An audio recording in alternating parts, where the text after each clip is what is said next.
Failsafe has coined a term, the conservation of wretchedness. Let me explain.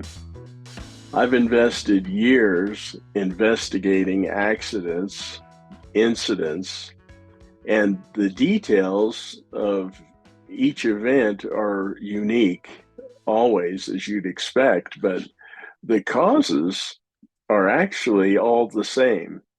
Unresolved small problems cause big problems. We find it again and again uh, in everything we do.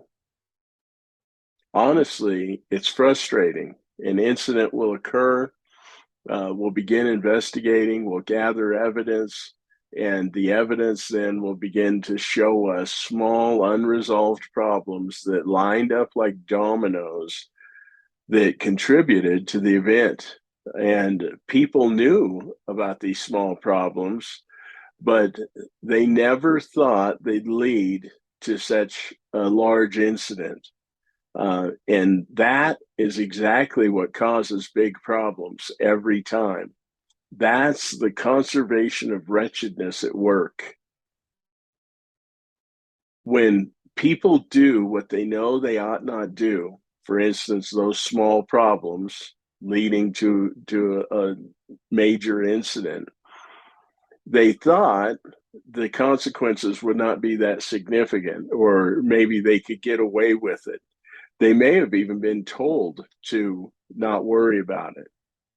But when the conservation of wretchedness goes into motion, when we do what we know we ought not do, we set a failure in motion that can happen immediately. It can happen later. It may happen to me. It may happen to someone else.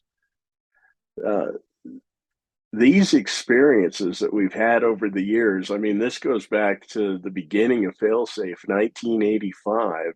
It's convinced me of the truth of the conservation of wretchedness. You can call it whatever you'd like. You can call it karma. You can call it you reap what you sow. But I guarantee it's alive and well and working. Just as in science, there are conservation laws, the conservation of mass or conservation of energy, I believe there's also a conservation law for failure. And we have not found one instance since 1985 that this is not true. If people would grab a hold of this, if your organization would understand this, quit talking about being a learning organization and actually grab this, it would improve your business. It would change people's lives almost overnight.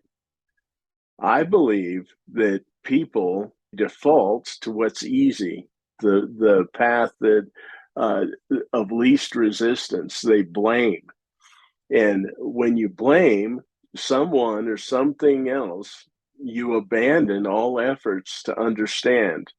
And this is all in the name of being too busy. So we're not learning for the sake of being busy. One of the most valuable outcomes of performing a latent cause analysis to understand why something went wrong is it helps change the way people think. We call it a latent cause mentality. I have a latent cause mentality. I've done enough of these. I literally see life around me through a lens of evidence. I see the conservation of wretchedness at work in every failure I'm involved in. And I don't say that like I'm introducing bias into what I'm looking at. What I'm talking about is based on evidence. I don't just see it, I know it. I can prove it. Please don't fall victim to the conservation of wretchedness. We need to use it to learn, to grow, and improve your life and your organization. Join me for our next 4-day latent cause experience. It's coming up the first week in October, Denver, Colorado. I hope to see you there. Thank you.